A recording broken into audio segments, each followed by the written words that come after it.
Hello everyone, today we'll be going over what I think is the best color grading workflow for 2024.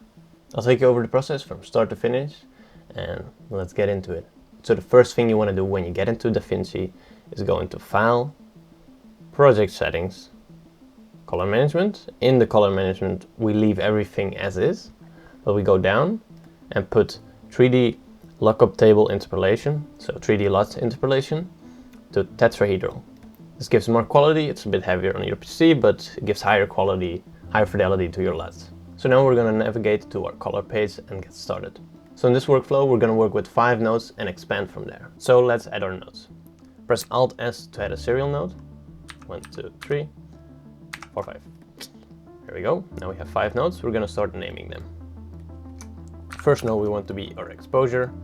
Second node we want to be our white balance. Then we want our CST, color space transform. In the meantime, I'm gonna grab a nice hero frame here, which is this. Then the fourth one we're gonna name HDR for our HDR adjustments. And the fifth one we name LUT. So first thing you wanna do is set up your CST. So you're gonna go on the CST, Effects, type in color space transform, aka CST. It's an acronym. We're gonna put the tone mapping to none. I'm gonna put this to our input color space, which is S-Gamma3 Cine and S-Log3, and our output to Airy White Gamma 3 and Airy Log C. This might seem a bit weird, but I'll explain to you now. So as you might know, DaVinci comes with a couple film emulation LUTs. You can find them in LUTs and then film looks. I personally do like them a lot, but I created my own LUT that I find a little bit more precise and, to my taste, better. So you can get it for free in the description to follow along with the tutorial, or tweak the workflow to incorporate your own LUT. We're gonna navigate here and add the LUT on there. It's 2383 Kodak LUT for Airy Log C, and that's why this CST is put to Airy Log C. So now we're gonna start with the basic adjustments. We're gonna open up the vector scope, hold Alt and scroll to zoom in, and you'll see that it's shifted more towards the warm tones and the yellow tones. And if we select the eyedropper tool here, the qualifier, hover over skin tone, we'll see that it's not exactly where we want it to be.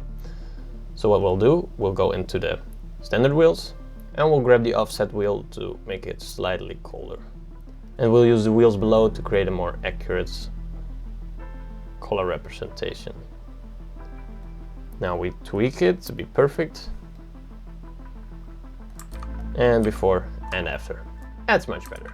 It's much more neutral, and we have an image we can work with. As you can see, skin tones are on the skin tone line indicator, which you can turn on here.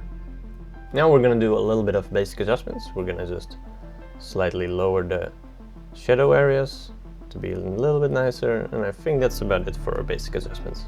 So our basic adjustments took our image and made it look more neutral. We went from this to this, which is a more neutral look.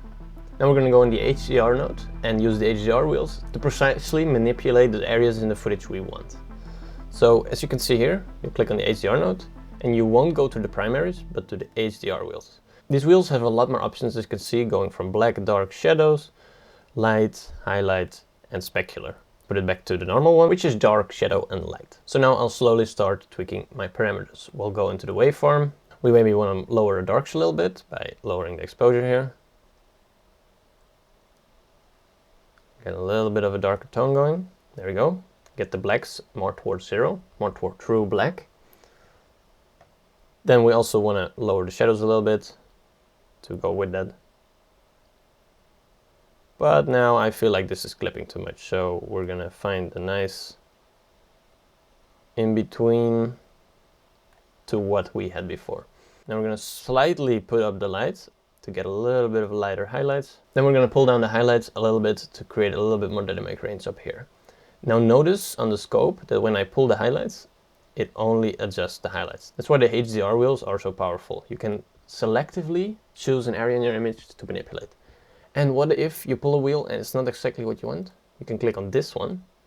You can adjust exactly where a certain wheel starts to manipulate your footage. You basically can choose where the wheel starts to manipulate your footage. And you can create an entire curve around that. With a fall off, you can be like, okay, I want a little bit more fall-off on this node. You see that how it changes the footage?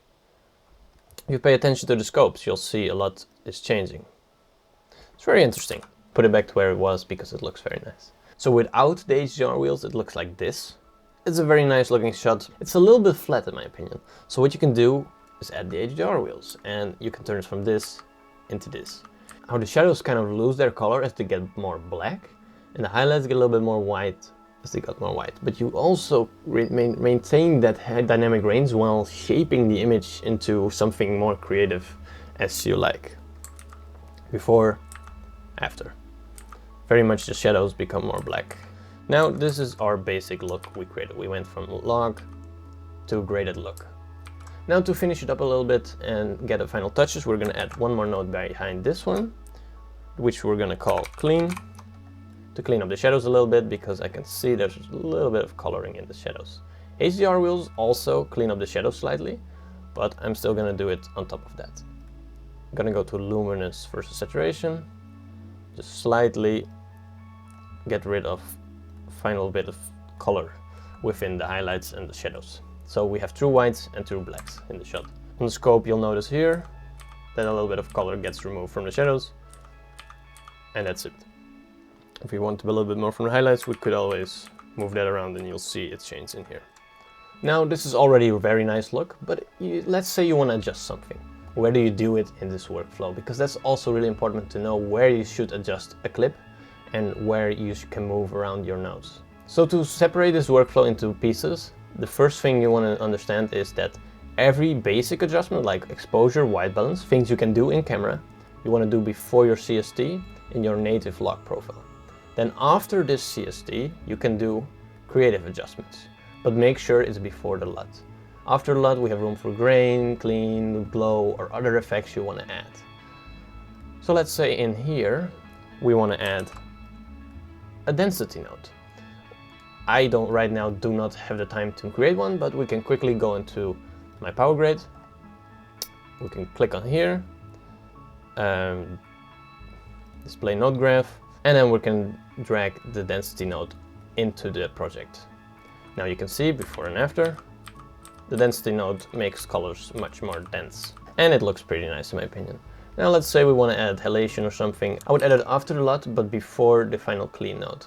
So if we go in here, we display the node graph again, grab a little halation node here, which is this one, grab it in here, and then we zoom into a nice place where there is halation. You can see we now have successfully added halation to the clip. Now there's many other things you can do. I'm currently going to remove it, but these are the things you want to keep in mind. Everything left of the CST is basic adjustments you can do on camera as well.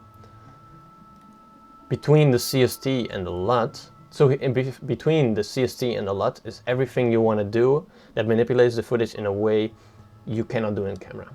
Like tweaking saturation of certain colors, making the blues more blue, making the blues darker, stuff like that. Or in this case, density, making colors darker, and HDR, selectively choosing areas to make darker. And then behind the LUT, you want to do everything that's creative or cleaning up. So for example, this clean node to clean up the shadows. So yeah, this is my basic workflow for 2024. We went from long to Rec 709 to graded in a few simple steps, and it creates a very consistent and clean result every single time you use it. I use it on all my projects where I do not need an advanced grade and I just need to have a simple grade going for the project. And that was it, everyone. I hope you enjoyed. See you all next week. Bye.